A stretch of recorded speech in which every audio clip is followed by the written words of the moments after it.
Will I be of help to you in this retreat? Do you think I'm going to help anybody? No. Oh, no. No, no, no, no. Don't expect me to be of any help to anybody. Nor do I expect to damage anyone either. If you are damaged, you did it. And if you are helped, you did it. You really did. You think people helped you? They don't help you. You think people support you? They don't. There was a woman in a therapy group that I was conducting. She was a religious sister. She said to me, "I don't feel supported by my superior."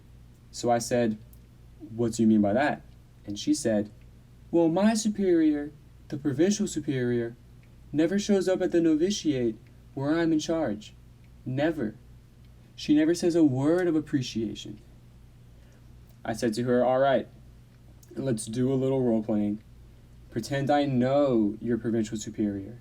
In fact, pretend I know exactly what she thinks about you. So I say to you, acting on the part of the provincial superior, 'You know, Mary, the reason I don't come to that place is because you're in it. It's the one place in the province I know will be trouble-free. I know you're in charge, so all is well. How do you feel now?' She said, 'I feel great.' Then I said to her, 'All right, would you mind leaving the room for a minute or two? This is part of the exercise.' So she left, and while she was away, I said to the others in the therapy group, 'I'm still the provincial superior, okay? Mary out there is the worst novice director I've ever had in the history of the province. In fact, the reason I don't go to the novitiate is simply because I can't bear to see what she's up to. It's simply awful. But if I tell her the truth, it's only going to make things worse. The truth is, we're getting somebody to take her place in a year or two. We are training someone. In the meantime, it's only going to make her suffer if I tell her how poorly she's doing. So I'm going to say nice things to let her keep going. What do you think of that?' They all answered, 'Well, it really was the only thing you could do under the circumstances.' And then I brought Mary back into the group and I asked her if she still felt great, and Mary said, 'Oh yes, I do feel great.' Poor Mary. She thought she was being supported when she wasn't. The point is that most of what we feel and think we conjure up for ourselves in our heads, including this business of being helped by people. Do you think you help people because you are in love with them? I have news for you. You are never in love with anyone. You are only in love with your prejudiced and hopeful idea of that person. Take a minute to think about that. You are never in love with anyone. You're in love with the prejudiced idea of that person. Isn't that how you fall out of love? Your idea changes, doesn't it? 'How could you let me down when I trusted you so much?' you might say to someone. Did you really trust them?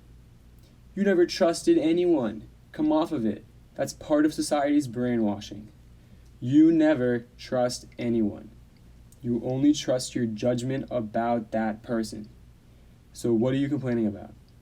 The fact is that you don't like to say, 'My judgment was lousy.'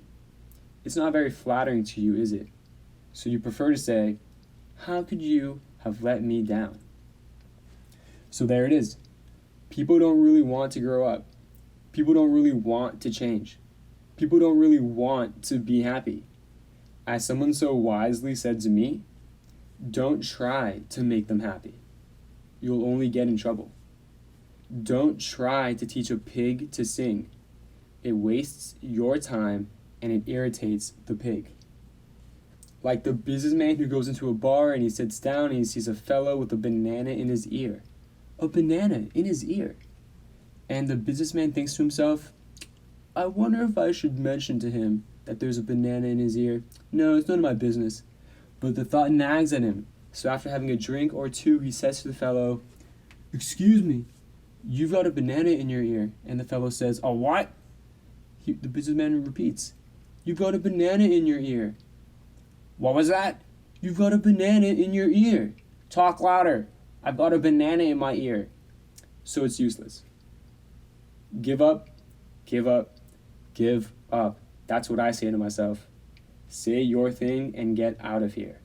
And if they profit, that's fine. And if they don't, too bad.